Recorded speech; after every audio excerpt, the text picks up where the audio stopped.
দেখতে দেখতে স্বপ্নের সেই দিনগুলোর আজকে শেষ দিন। এই জন্য সকাল সকাল উঠে স্নান করে রেডি হয়ে নিয়েছি। আর এখন আমরা যাচ্ছি ব্রেকফাস্ট করতে। তো আজকে এখানে বুফে সিস্টেম আছে। তো আজকের টিফিনে আছে, ব্রেকফাস্টে আছে লুচি আর আলুর দম, যার মধ্যে ঘুগনির মটরও দেওয়া হয়েছে। তো চলো আগে ব্রেকফাস্টটা সেরে নিই। আর এর সাথে রয়েছে চা। তো আমি একটু চাটা খেয়ে নিচ্ছি। আর এখানে ওয়েদারটা বেশ ঠান্ডা, খুব গরমও না ঠান্ডাও না, কিন্তু সকালের দিকে বেশ ঠান্ডাই লাগছিলো।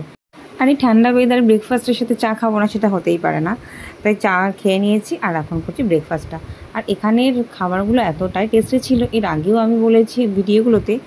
Good morning. আর আজকে হলো ডে 5, মানে লাস্ট দিন। আর সকাল সকাল ব্রেকফাস্ট করে রেডি হয়ে নিয়েছি একদম ট্রেনে ওঠার জন্য।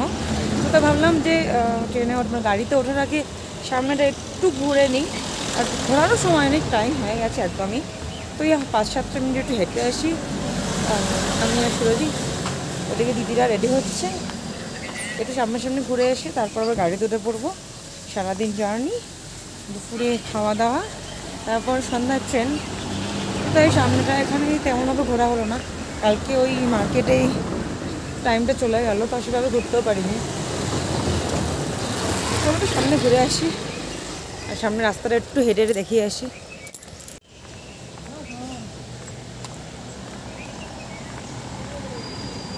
আর এবার রাস্তাটা পুরো নিচে ঢালু হয়ে গেছে, দেখো, দেখলে বুঝতে পারবে যে গাড়িগুলো যে নামছে, আমি নিজে কি করে নামবো সেটাই জানি না। অনেকটা ঢালু হয়ে গেছে রাস্তাটা, তারপর আবার উঠেছে। চলো আস্তে আস্তে নামা যাক।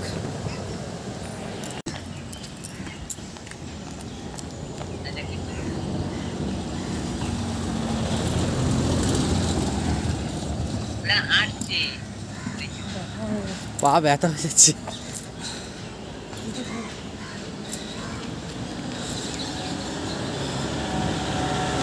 হ্যাঁ, কতটা উঁচু দেখায়।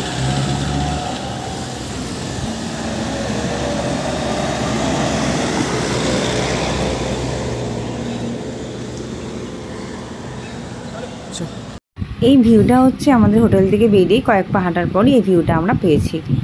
আর এখানে রাস্তাটা এতটাই ঢালু যে বেশিরভাগ মানুষ এখানে গাড়ি করে যাতায়াত করে, খুব কম মানুষই আছে যারা হেঁটে যাতায়াত করে।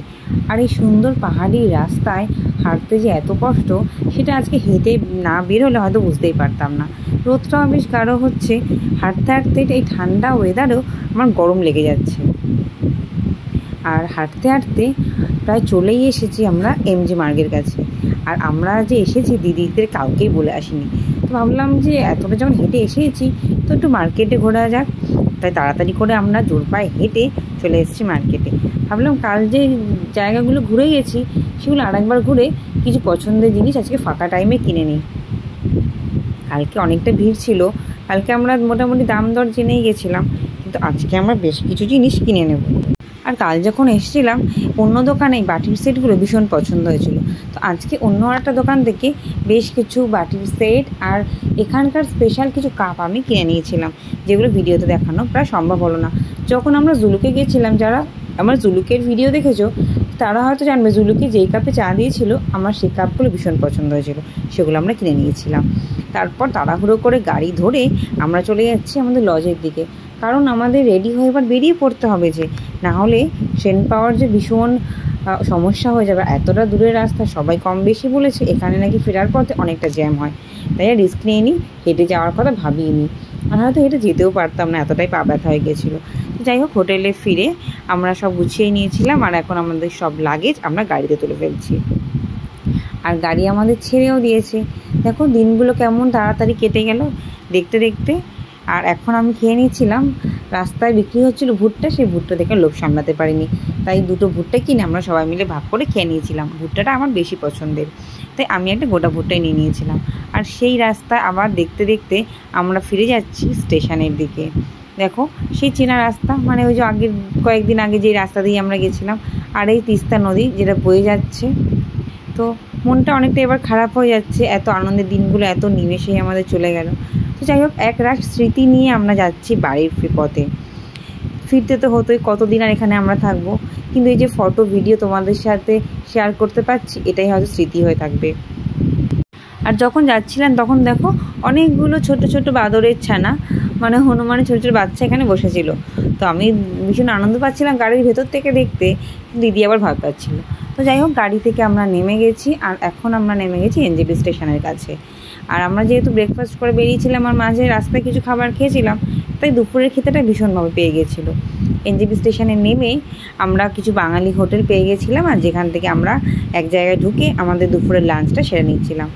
তো লাঞ্চ সারার পর এখন আমরা যাচ্ছি স্টেশনের দিকে, প্ল্যাটফর্মে। এখন সময় অনেক বাকি, প্রায় 4-5 ঘন্টার মতো আছে। কিন্তু ওই যে বললাম, জ্যাম হওয়ার ভয় আমরা অনেকটা আগেই বেরিয়ে গেছি, কিন্তু ভাগ্য ভালো জ্যামে আমরা পড়িনি। কিন্তু ওই যে প্ল্যাটফর্মে এতক্ষণ ওয়েট করতে হবে, সেটা ভেবেও বেশ কান্না পাচ্ছে। আর দেখো, ওই ঠান্ডা জায়গা থেকে এখন এসে অনেকটা গরম লাগছে, আর কি কষ্টও হচ্ছে। মনে হচ্ছে টাইমটা যেন একেবারেই আমাদের যাচ্ছে না। মুখ চোখের অবস্থা ভীষণ খারাপ, তাও একটা সকালে চুল বেঁধে বেরিয়েছি, আর প্রায় 5-7 ঘন্টা আগে এসে গেছি। একটা ফাঁকা প্ল্যাটফর্ম পেয়েছিলাম বলে বসে পড়েছি, কিন্তু মনে হচ্ছে সেখান থেকে অন্য জায়গায় শিফট হতে হবে। ব্যাপারটা ঠিক ভালো লাগছে না এখানে। তো দেখি অন্য ফাঁকা আছে কোথাও, দিদি আর আমি একটু গিয়ে দেখে আসি।